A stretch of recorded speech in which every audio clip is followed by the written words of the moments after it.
أن لا إله إلا الله وحده لا شريك له وأشهد أن محمدا عبده ورسوله. قال الله تعالى في كتابه الكريم: يا أيها الذين آمنوا اتقوا الله حق تقاته ولا تموتن إلا وأنتم مسلمون. أما بعد. Alhamdulillah, para jamaah sekalian rahimani wa rahimakumullah. Kita panjatkan puji syukur kita kepada Allah Subhanahu wa taala atas segala limpahan nikmat karunia Allah Subhanahu wa taala. Pagi hari ini Allah Subhanahu wa taala masih memberikan kita kesempatan serta kesehatan untuk bisa melanjutkan ibadah kita kepada Allah Subhanahu wa taala dari salat subuh, kemudian kita lanjutkan dengan tadabbur. Mudah-mudahan serangkaian amal soleh kita diterima di sisi Allah Subhanahu wa taala. Amin ya rabbal alamin. Salawat dan salam senantiasa kita curahkan kepada Nabi kita Muhammad SAW, keluarganya, sahabat-sahabatnya, serta orang-orang yang mengikuti Nabi SAW dengan baik dan benar. Kita kemarin sampai pada ayat yang ke-37 ya. Namun masih berhenti di tengah ya. Oleh karena itu mungkin perlu saya ulangi lagi sedikit lagi. Saya ulangi dari pertama. A'udzubillahi minasyaitonirrajim. Bismillahirrahmanirrahim. Rabbis samawati wal ardi wa ma bainahumar rahmani la yamlikuna minhu khitabah. Kemarin saya sebutkan kenapa kemudian awal kalimat Rabb ya, itu kemudian berharokat kasroh ya, Rabbis samawati wal ardi ya. Kok kenapa kemudian berharokat kasroh, Rabbi ya. Kemarin saya sebutkan dari referensi yang memang saya baca ya. Yang pertama tafsir Juz Ammah yang ditulis oleh Syekh Muhammad bin Shalih Al-Utsaimin. Kemudian tafsir Juz Ammah yang ditulis Syekh Abdurrahman bin Nasir Al-Barra. Itu kedua-duanya menyebutkan bahwasanya Rabbis samawati wal ardi wa ma bainahumar rahman itu adalah ataf bayan namanya ya. Ataf bayan. Terus apakah bukan badal ya? Bisa juga kalau memang itu sebagai badal ya. Karena badal itu mesti ataf bayan ya kan. Badal itu mesti ataf bayan. Tapi tidak semua ataf bayan itu badal, begitu ya. Jadi dari keterangan yang saya baca bahwasanya itu ataf bayan, maka apakah kemudian itu ataf bayan yang juga termasuk dalam kategori badal? Wallahu a'lam bishawab. Tapi kalau kalimat ini kemudian dikatakan badal, boleh juga. Jadi Rabbis samawati wal ardi wa ma bainahumar rahman. Rabbis samawati itu badal daripada mir rabbika ya. Kemudian ar-rahmani itu juga badal daripada mir rabbika ya. Kalau mau dikatakan badal. Dan semua badal itu ataf bayan ya. Namun dari keterangan yang saya baca ini disebutkan oleh Syekh Muhammad bin Shalih Al-Utsaimin, kemudian juga oleh Syekh Abdurrahman bin Nasir Al-Barra, itu adalah ataf bayan ya. Sama saja ya. Baik, itu saja kurang lebih. Kemudian yang kedua, kemarin saya sebutkan makna Rabb ya, makna Rabb. Makna Rabb adalah Khaliq, Al-Malik, Al-Mudabbir ya. Makna Rabb itu adalah yang menciptakan, yang memiliki, yang mengatur ya kan. Rabbus samawati wal ardi berarti dialah pencipta langit dan bumi. Dialah pemilik langit dan bumi, dialah pengatur langit dan bumi, ya kan? Ini kesempurnaan Allah Subhanahu wa taala. Karena manusia bisa jadi dia memiliki, dia bukan pencipta, dia bisa mengatur juga dia bukan pencipta. Namun Allah Subhanahu wa taala dialah pencipta, dialah yang memiliki, dialah yang mengatur alam semesta ini ya. Kemudian Rabbus samawati wal ardi. Kenapa Allah sebutkan Rabbus samawati wal ardi? Kenapa Allah sebutkan Rabbus samawati wal ardi? Allah sebutkan Rabb langit dan bumi. Pertama memang Allah Subhanahu wa taala ingin tunjukkan ciptaannya yang paling besar. ciptaannya yang paling agung, yaitu langit dan bumi. Meskipun ada ciptaan yang lebih besar lagi dari langit dan bumi, yaitu apa? Arsy Allah Subhanahu wa taala dan kursi Allah Subhanahu wa taala. Namun Allah Subhanahu wa taala tidak sebutkan Rabbul Arsyil Azim, umpama. Dialah Rabb pemilik arsy yang agung. Tidak. Allah Subhanahu wa taala tidak sebutkan. Kenapa? Karena arsy Allah Subhanahu wa taala tidak nampak. Ya, gaib. Namun langit dan bumi nampak, tidak gaib, kelihatan. Maka Allah Subhanahu wa taala sebutkan apa? Rabbus samawati wal ardi. Kemudian yang kedua, kenapa Allah Subhanahu wa taala sebutkan Rabbus samawati wal ardi? Kenapa? Karena ketika Allah sebutkan Rabbus samawati wal ardi, tidak akan ada bantahan dari manusia satupun bahwasanya mereka menciptakan langit dan bumi. Tidak akan mungkin. Tidak akan mungkin ada manusia yang membantah kalau Allah lah pencipta langit dan bumi. Ya, orang sekaliber atau sekelas Fir'aun saja yang luar biasa, ya, kerajaannya juga besar, kekuasaannya juga besar, membangkangnya juga luar biasa, dia juga tidak berani mengatakan dialah pencipta langit dan bumi. Tidak. Dia juga tidak mengingkari kalau Allah Subhanahu wa taala pencipta langit dan bumi. Orang-orang kafir Quraisy pun, ya, yang mereka ingkar sama Nabi Shallallahu Alaihi Wasallam, mereka juga mengakui mereka bukan pencipta langit dan bumi. Mereka juga mengakui bahwasanya Allah lah pencipta langit dan bumi.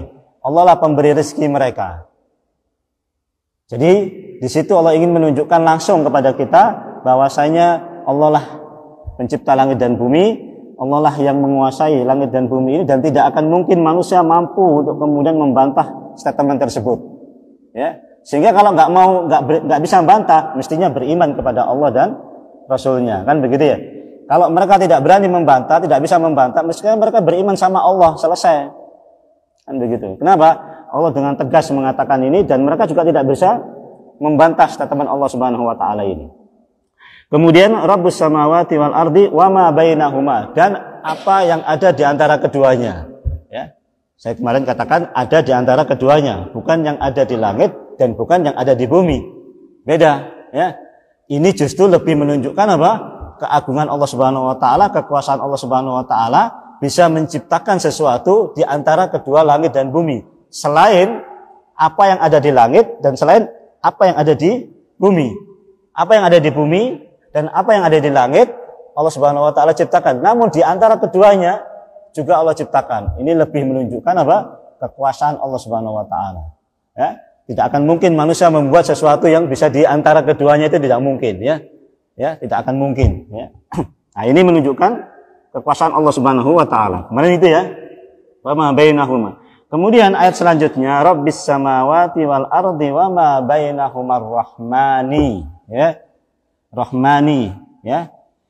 Tadi sudah saya sebutkan. Kalau yang saya baca ini adalah ataf bayan dari Rabbis samawati wal ardi wa ma bainahuma ar-rahmani. Ya kan begitu ya? Penjelasan, menjelaskan. Sama badal juga fungsinya menjelaskan juga, ya. Pertanyaan saya begini, ya. Setelah Allah Subhanahu wa taala menyebutkan bahwasanya Allah lah pencipta langit dan bumi, 7 lapis langit, Allah lah pencipta 7 lapis langit, Allah lah pencipta 7 lapis bumi, dan Allah lah pencipta yang ada di antara keduanya. Kemudian Allah Subhanahu wa taala sebutkan tutup dengan apa? Ar-Rahmani. Apa artinya Ar-Rahmani? Maha Pengasih. Seolah-olah, ya, ini tidak nyambung. Seperti yang sudah pernah kita bahas dalam surat Al-Baqarah, ya kan? Kok nggak nyambung? Mestinya kan begini. Setelah Allah Subhanahu wa taala menciptakan langit dan bumi, 7 lapis langit tanpa tiang, 7 lapis bumi, dan yang ada di antara keduanya, mestinya sifat belakangnya adalah wa ma bainahuma al-aziz, al-qawi, kan begitu ya? Paham maksudnya? Yang maha kuat, yang maha perkasa, kan begitu. Yang pas begitu. Yang maha kuat, yang maha perkasa. Kenapa? Dialah pencipta 7 lapis langit dan dialah pencipta 7 lapis bumi. Dan apa yang ada di antara keduanya, mestinya apa? Dialah yang maha qawiyun, maha kuat, aziz, lagi maha perkasa. Tahu-tahu di sini apa? Wa ma bainahuma ar-rahmani. Nah, kayak nggak nyambung. Paham maksudnya? Paham ya? Kayak nggak nyambung, ya kan? Sepertinya nggak nyambung. Ini tadabbur begini nih tadabbur ya. Ini tadabbur begini nih fungsinya. Kayaknya nggak nyambung. Saya ambil contoh begini umpama. Saya ambil contoh begini. Contoh saja ini ya. Pak Haji Sufaat ya. Bangun rumah tingkat 100 umpama. Lantainya 100. Bangun rumah lantainya 100. Terus saya tanya, Pak Sufaat, kenapa kamu bangun rumah 100 lantai ini? Oh, karena saya punya uang, kan begitu ya. Saya punya ini, kan begitu kan?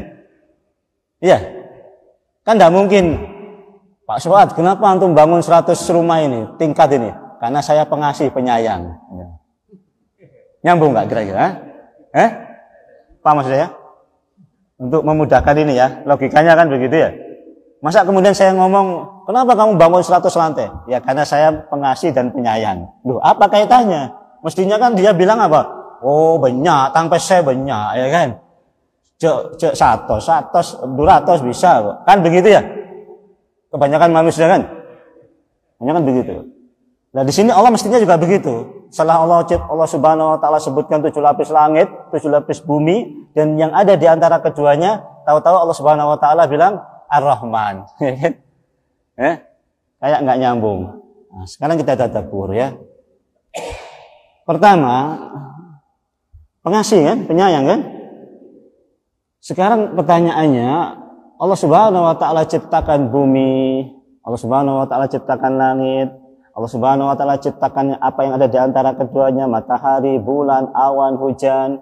Itu kira-kira untuk siapa? Untuk manusia, ya kan? Kira-kira Allah Subhanahu Wa Taala ciptakan bumi sebagai hamparan, ya kan? Gunung sebagai pasak, jalannya nggak naik turun, datar, ya kan, dan sebagainya. Itu untuk siapa? Untuk manusia. Berarti Allah sayang nggak sama kita? Sayang, ya kan? Nyambung sampai sini? Nyambung sampai sini? Nyambung ya? Selain Allah Subhanahu Wa Taala tunjukkan kebesarannya, Allah tunjukkan kasih sayangnya dalam penciptaan yang maha agung tersebut. Sekaligus Allah Subhanahu Wa Taala tunjukkan kebesarannya, sekaligus Allah tunjukkan apa? Kasih sayangnya kepada hambanya. Dengan apa? Cipta 7 lapis langit, cipta 7 lapis bumi, cipta di antara langit dan keduanya, tumbuh-tumbuhan, buah-buahan dan sebagainya. Itu bentuk kasih sayang Allah Subhanahu Wa Taala kepada kita, ya kan? Nah, disinilah cocok kalau kemudian Allah Subhanahu Wa Taala katakan apa? Ar-Rahman. Supaya apa? Antum melihat kebesaran Allah Subhanahu Wa Taala ini, plus sekaligus lihat kasih sayangnya Allah Subhanahu Wa Taala dalam penciptaan langit dan bumi ini. Bentuk kasih sayangnya Allah sama kita ini loh. Allah kasih langit, Allah kasih bumi, Allah kasih di antara keduanya itulah matahari, bulan, hujan, awan dan sebagainya. Bayangkan kalau tidak ada itu semua. Paham di sini? Ya. Makanya Allah Ar-Rahman, ya kan? Ini yang penting ya. Kemudian yang kedua, ada lagi yang lebih penting lagi dari kalimat Ar-Rahman ini. Dengan Allah Subhanahu Wa Taala tunjukkan, ciptakan 7 lapis langit, 7 lapis bumi, dan apa yang ada di antara keduanya, ya. Allah ingin tunjukkan kepada kita, ya, nikmat yang lebih besar daripada yang pertama tadi itu, yaitu apa? Supaya kita semua ini mengenal Allah Subhanahu Wa Taala. Dengan apa? Dengan penciptaan yang luar biasa tersebut. Dan mengenal Allah Subhanahu Wa Taala itu adalah nikmat juga yang lebih besar daripada nikmat yang pertama. Nikmat mana? Kita mengenal Allah Subhanahu Wa Taala, atau dengan nikmat Allah Subhanahu Wa Taala kasih kita kemudahan hidup di dunia ini, makan, minum, kerja dan lain sebagainya. Lebih besar mana? Nikmat mengenal Allah dengan nikmat yang kedua tadi. Ya, lebih besar mana? Nikmat mengenal Allah dengan nikmat Allah Subhanahu Wa Taala jadikan semuanya ini untuk kita, kemudian kita bisa kerja, kemudian kita bisa makan, kemudian kita bisa minum, kita bisa bersenang-senang dalam kehidupan dunia ini. Lebih berharga mana? Lebih nikmat mana? Mengenal Allah atau makan dan minum tadi itu? Lebih mengenal Allah. Benar? Benar ya? Benar ya? Nikmat mengenal Allah lebih besar daripada nikmat duniawi, begitu ya kan? Hah? Betul ya? Mestinya begitu, mestinya ya. Jadi dengan Allah Subhanahu wa taala tunjukkan 7 lapis langit, kan begini umpama ini ya. Kalau kita dapati 1 lapis langit saja, ya. Kemudian itu ada retaknya atau ada lubangnya, kira-kira perasaan kita gimana sama Allah Subhanahu wa taala? Maksudnya cinta enggak? Apa maknanya? Enggak ada istimewanya, iya kan? Enggak ada istimewanya. Ciptakan langit, tapi kemudian ada retaknya, ada lubangnya. Gimana perasaan kita sama Allah? Enggak terlalu, ya kan? Enggak terlalu. Tapi kalau kemudian langit yang 7 ini enggak ada tiangnya, atau bisa bayangkan ini, 7 lapis langit enggak ada tiangnya. Bagaimana kalau ada tiangnya itu? Berapa tiang yang dibutuhkan untuk 1 langit saja? Ya kan? Oh, Masya Allah. Ini segini aja butuh berapa tiang ini? Ya, 2, 3, 4, belum lagi yang di atas itu. Ya. Butuh berapa tiang? Ini cuma segini aja. Ya, bisa 10 lebih tiangnya. Masjidil Haram itu ratusan tiangnya untuk menyangga Masjidil Haram, ya kan? Masjid Nabawi ratusan tiangnya. Tapi ini langit yang menutupi bumi ini nggak ada tiangnya.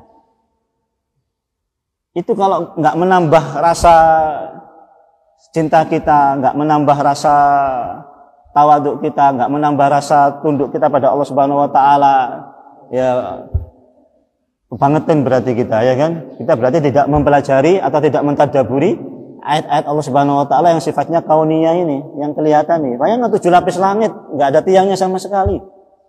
Ya. Belum lagi matahari, bulan yang kemudian gantung di antara langit dan bumi, nggak pakai tiang-tiangan, nggak pakai gantung-gantungan. Masa begitu kita dari situ kita nggak mengenal Allah Subhanahu wa taala dengan baik? Kan begitu ya? Mestinya dari situlah kita harus mengenal Allah, seberapa kekuasaan Allah Subhanahu wa taala. Sehingga apa? Nggak ada manusia yang sombong di muka bumi ini, ya kan? Itu di antara fungsi, ya, di antara fungsi. Kenapa kemudian Allah Subhanahu wa taala sebutkan Asmaul Husna? Supaya apa? Supaya kita bisa mengenal Allah Subhanahu wa taala melalui nama-nama dan sifat-sifat tersebut. Makanya perlu dipelajari itu Asmaul Husna itu. Ya, perlu dipelajari. Sebab dari situlah kita nanti mengenal Allah. Allah Ar-Razzaq. Oh, berarti Allah Ar-Razzaq, ya kan? Ar-Razzaqu dzul quwwatil matin. Dialah pemberi rezeki dan dzul quwwatil matin, ya kan? Kalau sudah mengenal Allah melalui Ar-Razzaq, tenang hidup kita. Ya, tenang hidup kita. Kenapa? Allah Ar-Razzaq. Ya kan? Allah pemberi rezeki bagi kita. Tenang kita, ya kan? Kenali lagi sifat-sifat yang lainnya. Dari sifat-sifat dan nama-nama tersebut itulah kita akan bisa mengenal Allah Subhanahu wa taala lebih dekat lagi. Mengenal lebih dekat lagi akan menambah rasa cinta kita pada Allah Subhanahu wa taala. Rasa tunduk kita, rasa patuh kita kepada Allah Subhanahu wa taala. Ya. Beli bukunya, ada penjelasan tentang Asmaul Husna. Ya. Tulis saya Abdul Razak Hasin Al-Badar kalau nggak salah, ya kan? Kalau yang bahasa Arab ada segini. Yang bahasa Arab ada segini. Mausu'ah Asma wa Sifat judulnya. Segini kitabnya. Nah, itu juga penjelasan lengkap tentang asma dan sifat Allah Subhanahu wa taala, ya. Dari situlah akan timbul pengenalan kita kepada Allah Subhanahu wa taala. Kalau nggak mempelajari itu ya nggak bisa, nggak mengenal Allah dengan baik.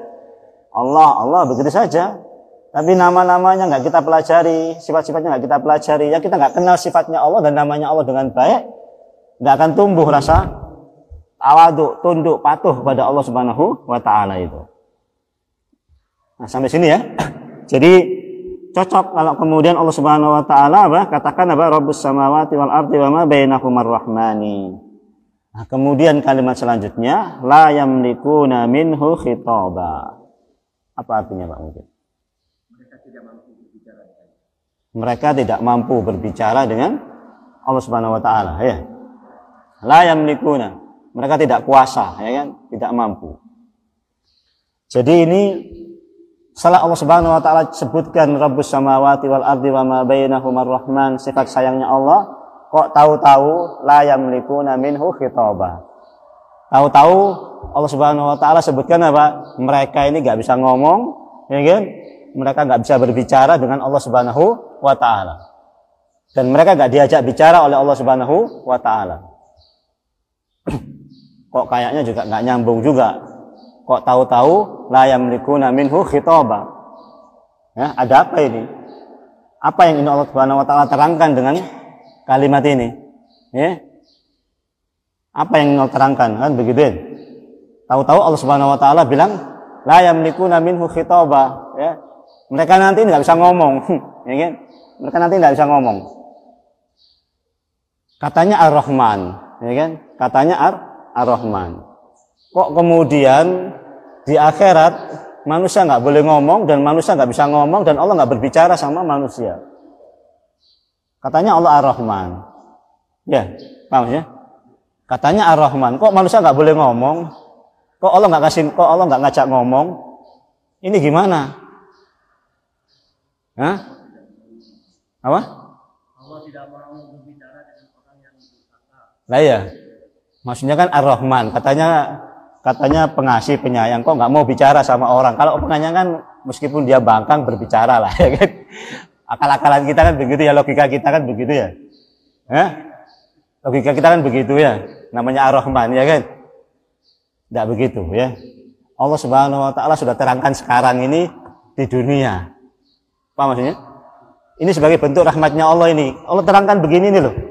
Sekarang kita kaji, sekarang kita tadaburi.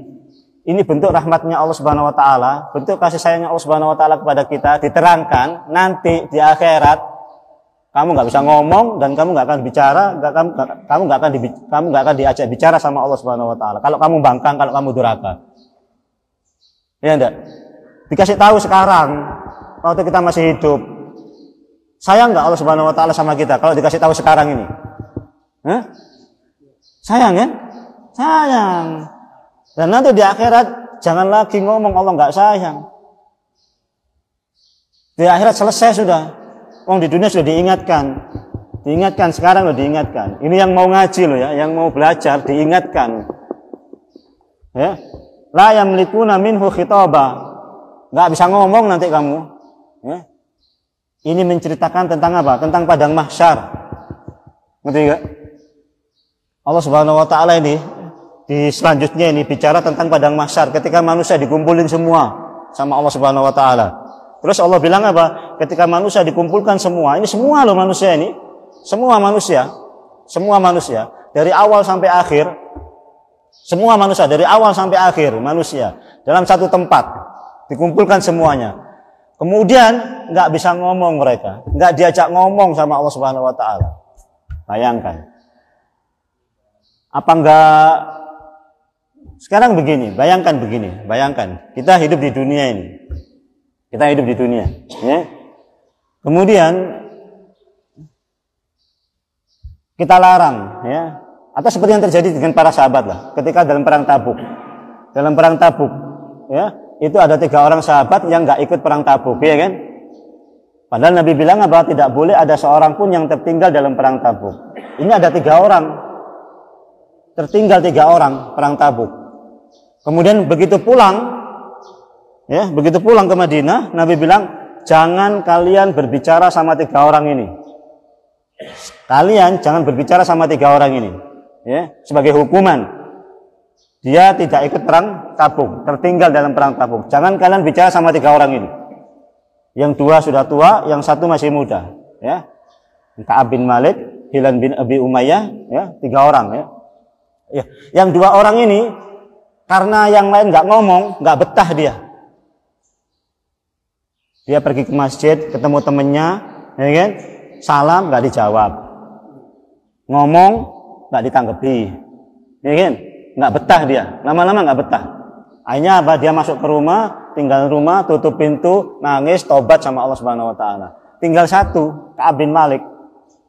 Ka'ab bin Malik keliling tetap, Nyapa sana nggak dijawab, nyapa sana nggak dijawab, nyapa sana nggak dijawab, ngomong sana nggak dijawab, ngomong nggak dijawab. Salam sama Nabi, Nabi diem. Sholat, habis sholat ngomong diem, habis sholat ngomong sebelah kiri diem. Enak nggak?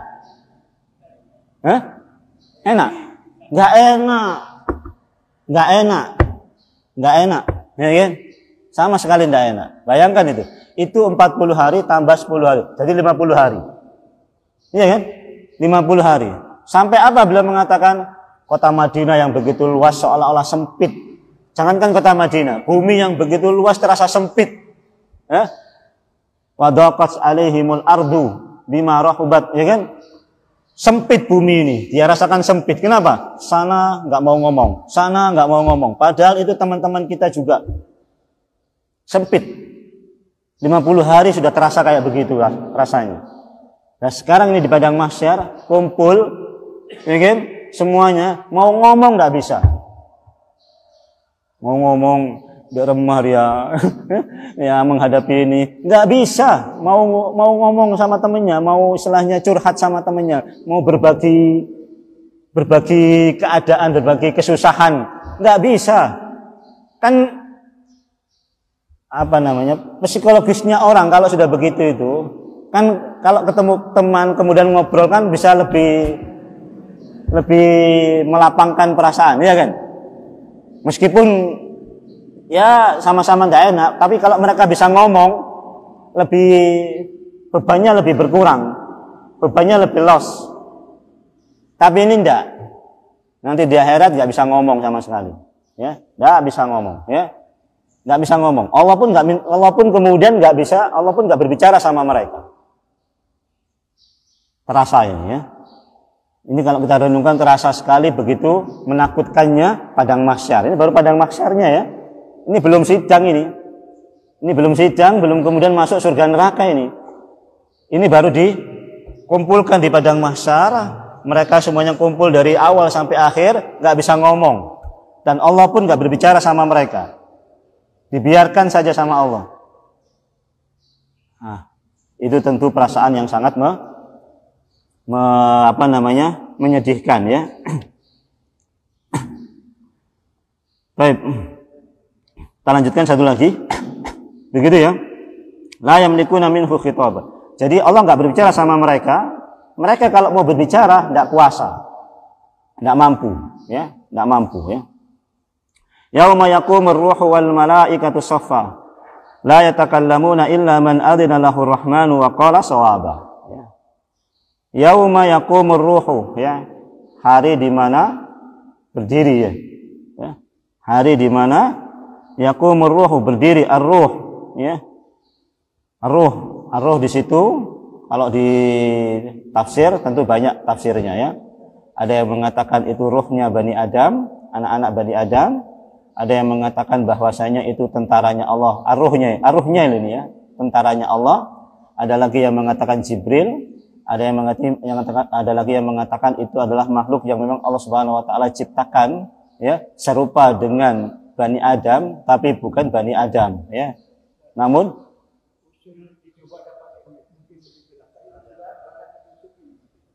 oh gitu dah. Iya. Wah, itu. Makanya beli yang mahal. Jadi prinsipnya kalau uang umat ini, kalau untuk masjid, uang umat dari umat, gunakan semaksimal mungkin untuk umat, ya. Bahasa tanda kutipnya itu konsumtif, boros. Nggak apa-apa boros, karena memang uangnya umat, bukan uang kita. Kalau uang kita harus indikatif. Kalau uangnya umat harus boros memang, ya. Ada dana masuk 20 juta, mau beli speaker yang bagus 20, yang nggak bagus 10. Kita belikan yang 10 aja, nggak bisa begitu. Kalau uangnya umat ini harus ada yang bagus, beli bagus. Uangnya umat, ya kan? Nanti umatnya datang lagi, jangan khawatir. Kalau uangnya umat, jangan seret, jangan. Ini uang umat, gitu. Wallahu a'lam bishawab, ya. Ya. Begitu, ya. Memang begitu, anunya memang begitu, aturannya memang begitu. Uangnya umat ngapain Tanya kan, yang umat ya. Nah, untuk umat, kembali lagi ke umat. Supaya apa? Nyaman, orang itu nyaman begitu. Umat masuk masjid beribadah itu nyaman. Nanti dia sumbang lagi. Jangan khawatir.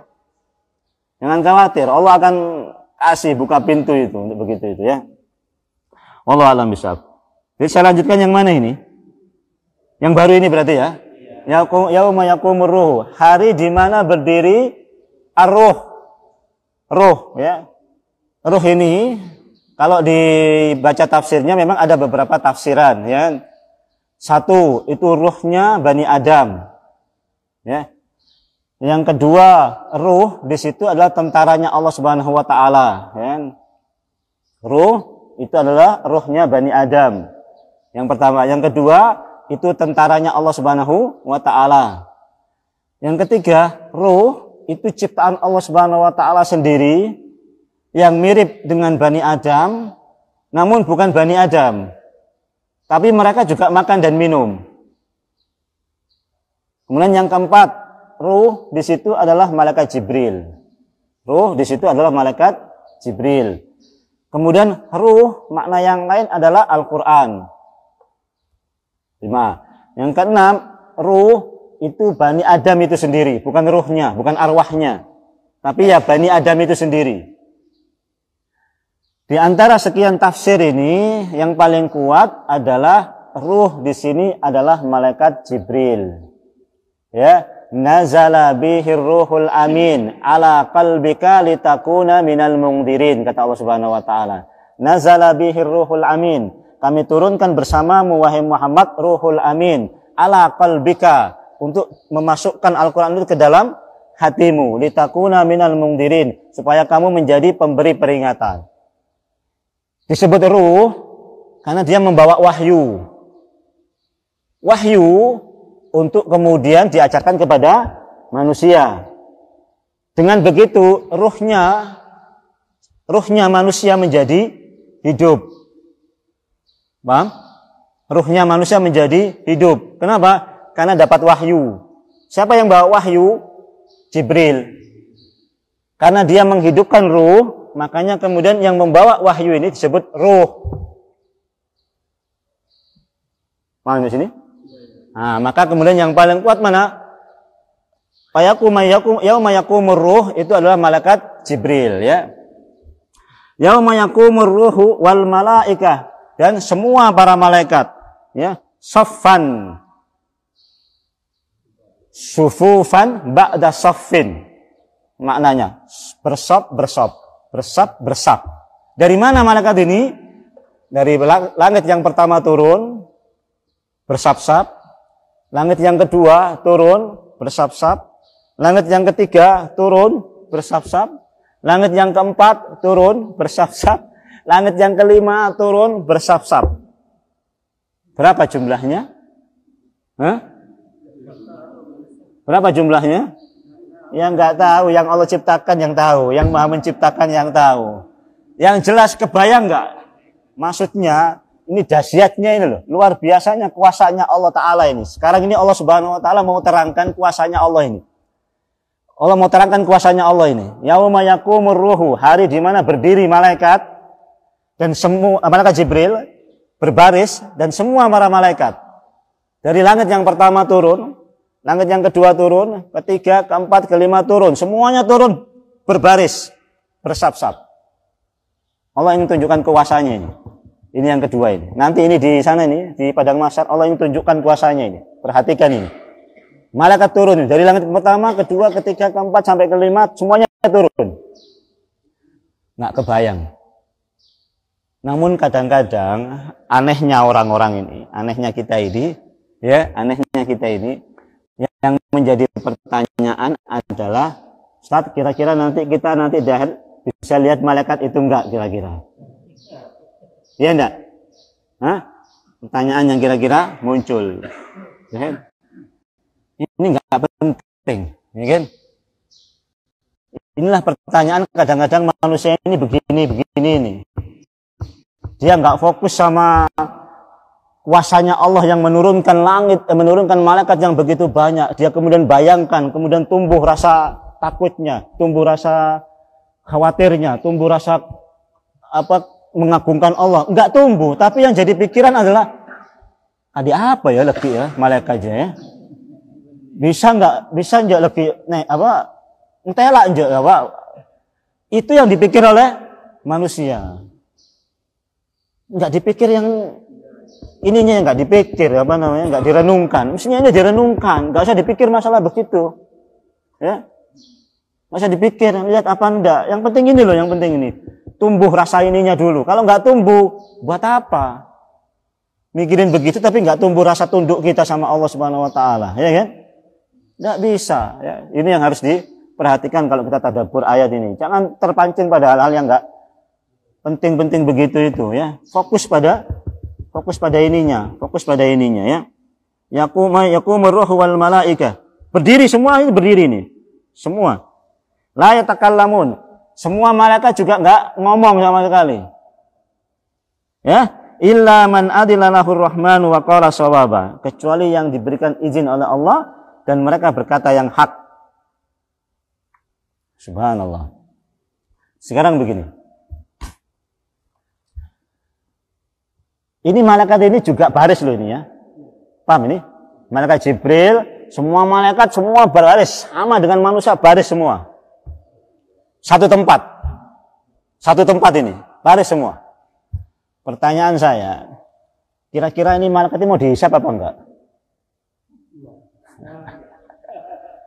Hah? Kenapa kok disuruh baris ini? Hah? Ini disuruh baris oleh malaikat ini. Suruh baris berjejer-jejer, manusia juga semuanya. Ya kan? Semuanya kumpul jadi satu. Ini padang mahsyar ini. Padang mahsyar ini. Semua kumpul jadi satu. Ini kira-kira malaikat mau dihitung apa enggak gini kira-kira ini? Hah? Kok dikumpulkan sama Allah Subhanahu wa taala baris? Kan kalau orang baris kan mesti mau di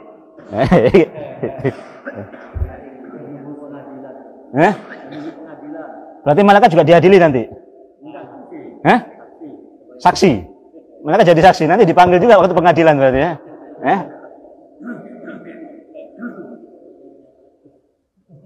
Gimana kira-kira? Ya malaikat. Malaikat itu kan malaikat yang makhluk yang Allah Subhanahu wa taala la ya'sunallaha ma amarahum wa yaf'aluna ma yu'marun, ya kan? Malaikat itu cuma menjalankan perintah, enggak melaksanakan larangan gitu saja, selesai. Nah, kalau memang begitu, ngapain dihisab? Iya enggak? Kan enggak dihisab. Wong makhluknya cuman kalau perintah jalan, dilarang berhenti. Nah, kalau manusia dihisab kenapa? Kadang diperintah malah melanggar. Yang dilarang malah dikerjakan, kan begitu kan? Maka dihitung semuanya. Dihisab. Tapi kalau malaikat yang enggak dihisab, kenapa enggak dihisab? Memang dia cuma melaksanakan perintah, ya kan? Cuma menjauhi larangan. Mau dihitung apanya? Dan mereka nggak akan bermaksiat sama Allah. La ya'sunallaha ma amarahum. Mereka nggak pernah maksiat. Mereka nggak pernah maksiat. Nah, kalau orang nggak pernah maksiat, ngapain dihitung?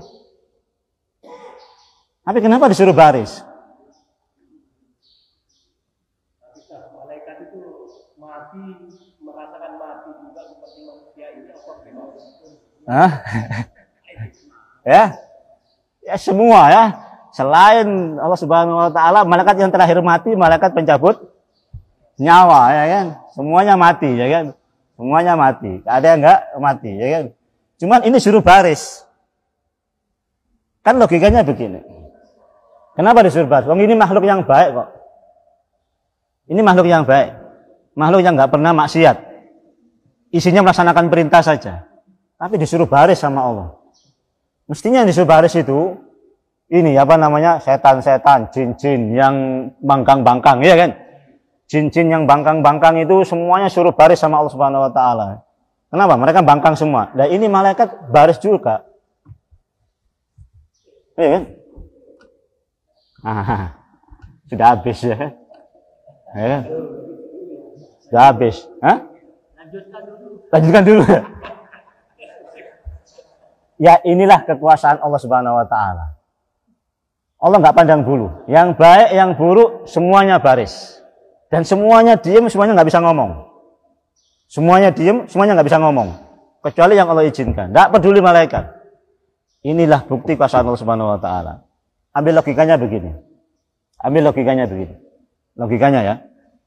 Seorang raja, seorang presiden atau seorang apa? Kalau dia masuk satu ruangan, ya kan? Entah itu kepercayaannya kah, entah itu menterinya yang paling ini, entah itu menterinya yang paling dekat sekalipun. Ini kan malaikat yang bahasa kita ini menterinya Allah yang paling dekat, ya kan? Orang kesayangannya Allah lah yang paling dekat.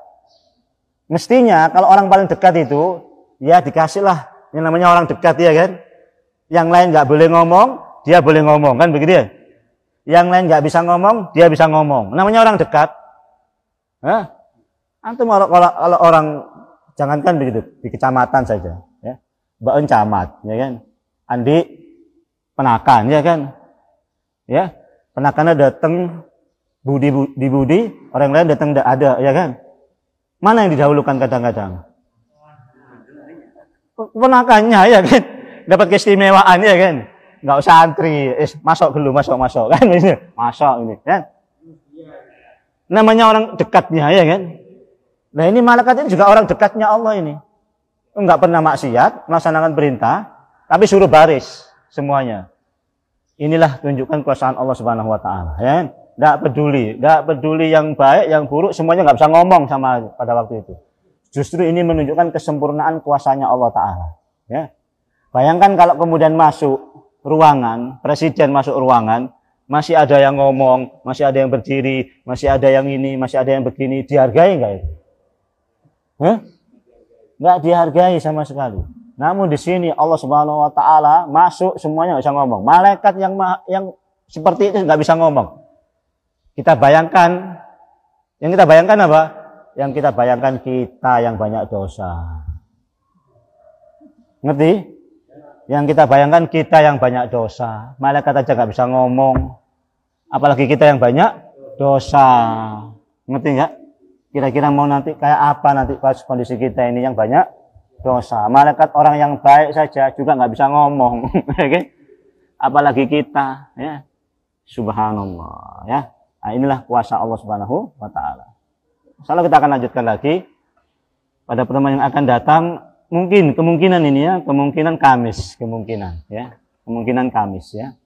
Karena saya Kamis pagi saya luar kota sampai nanti pulang hari Senin malam kalau nggak salah. Selasa baru. Jadi insya Allah Kamis kita ajukan dan insya Allah mudah-mudahan kita selesaikan, ya. Insya Allah mudah-mudahan kita selesaikan. Tinggal sedikit lagi, ya. Tinggal sedikit lagi. Wallahu taala alam. Aku qouli hadza astaghfirullaha li kulli dzamb fastaghfiruhu innahu ghafurur rahim. Subhanakallahumma wa bihamdika asyhadu an la ilaha illa anta astaghfiruka wa atubu ilaik. Assalamualaikum warahmatullahi wabarakatuh. Tes. Ini mic ini ya. Tes. Hah? Udah nggak pakai ya? Iya. Wah, sayang kalau gitu.